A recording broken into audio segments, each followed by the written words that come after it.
देखिए, मैं आपको एक बात और बताना चाहता हूं कि धूल ठोकर खाकर व्योम को उड़ा करती है, धूल ठोकर खाकर व्योम को उड़ा करती है, हिना रगड़ पाकर के सुर्ख हुआ करती है। वो जिंदगी क्या जिसमें संघर्ष न हो, संघर्षहीन जिंदगी बस मौत हुआ करती है, संघर्षहीन जिंदगी बस मौत हुआ करती है। एक पत्थर जो मंदिर में पधारा गया है, जो मूर्ति बन गया है, जिसकी सभी लोग पूजा करते हैं, उस पत्थर पर कितने ही लोग निकल गए होंगे, कितने ही पैरों की ठोकर उस पत्थर पर पड़ी होगी। उस पत्थर पर मूर्ति बनने से पहले, उसकी पूजा होने से पहले कितनी छेनी और हथौड़े उस पर पड़े होंगे। उस पत्थर पर, वो पत्थर जो है मंदिर में विराजमान किया गया है, उसकी संसार पूजा करता है। हमारे स्वामी आधार चैतन्य इसीलिए इन्हीं जो है तर्ज पर, पत्थर की तर्ज पर मैं उदाहरण देना चाहता हूं कि उन्होंने जो है इसी तरह से अपना लक्ष्य पाया है। वो भी इसी तरह से कभी हिम्मत नहीं हारे, संघर्ष करते रहे, संघर्ष करते रहे। आज जो है इस जगह पर हैं कि उनकी छवि, उनका नाम कोई छोटा बच्चा भी होगा वो भी बता देगा। अभी नरसिंह भाग की बात कर रहे थे आप।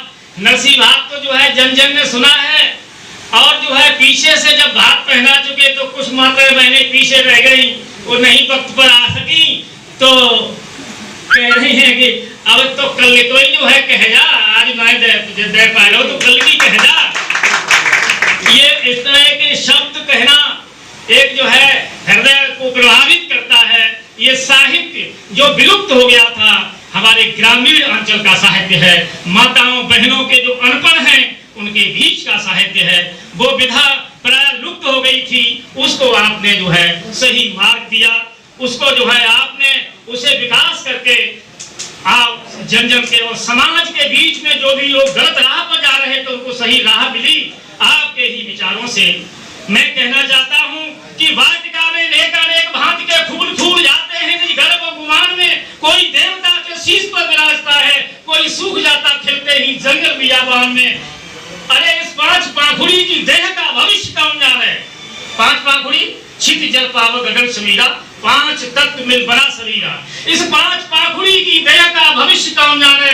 धूल बन जाना है इस विधि के विधान में, लेकिन पूजनीय पुष्प है वही जो छोड़ जाए बीज बसदा पर सुगंध आसमान में, जो छोड़ जाए बीज बसदा पर और सुगंध आसमान में। शास्त्री हैं, मैं केवल इस समाज के लोगों में, क्योंकि अधिकतर लोग यहाँ कथावाचक हैं, शास्त्री हैं, प्रवक्ता हैं, आचार्य हैं, कवि हैं, मैं एक बात कहना चाहता हूं कि कहीं भी अगर हमारे अंतःकरण में मन बुद्धि चित्त अहंकार ये चार ज्ञानेंद्रियां हृदय की हैं, इसे अंतःकरण चतुष्टय कहते हैं। कभी भी अगर कोई नशा करके बैठते हैं व्यास गद्दी पर, या कहीं किसी ने ये जान लिया हमारे समाज में कि फला व्यक्ति नशा करता है और वो कथावाचक भी है, तो मैं कथावाचक कहने में मुझे शर्म आएगी। इसलिए आप लोग ये थोड़ा ध्यान दें कि कहीं से कोई भी विकार है उस विकार को जरूर निकालें और स्वामी आधार चैतन्य जी के नाम को रोशन करें। आप नहीं कभी खत्म होते हैं, आदमी खत्म हो जाता है, आदमी संसार से चला जाता है। शरीर ये पंच भौतिक है, शरीर पंच भौतिक है, ये कुछ खत्म हो जाएगा, नष्ट होने वाली चीज है, लेकिन विचार सदैव जिंदा रहते हैं। आज जो बात कही थी स्वामी आधार चैतन्य अमर रहे, बहुत लोग कह रहे और हमारे वक्ता कह गए स्वामी आधार चैतन्य अमर रहे। अरे अमर तो है ही, हजारों हजारों जो शिष्य बैठे हुए हैं, आपके ही विचार परिवर्तित होकर के आगे जो है इसी तरह से बढ़ते रहेंगे। वो वट वृक्ष विशाल होता जाएगा, आप कभी बढ़ने वाले नहीं है। कृष्ण नहीं मरे हैं, भगत सिंह नहीं मरे हैं, महावीर नहीं मरे हैं, महात्मा गौतम बुद्ध नहीं मरे हैं। जब तक उनके विचार संसार में रहेंगे तब तक कोई मरा नहीं है। मरता वो है जिसके विचार खत्म हो जाते हैं।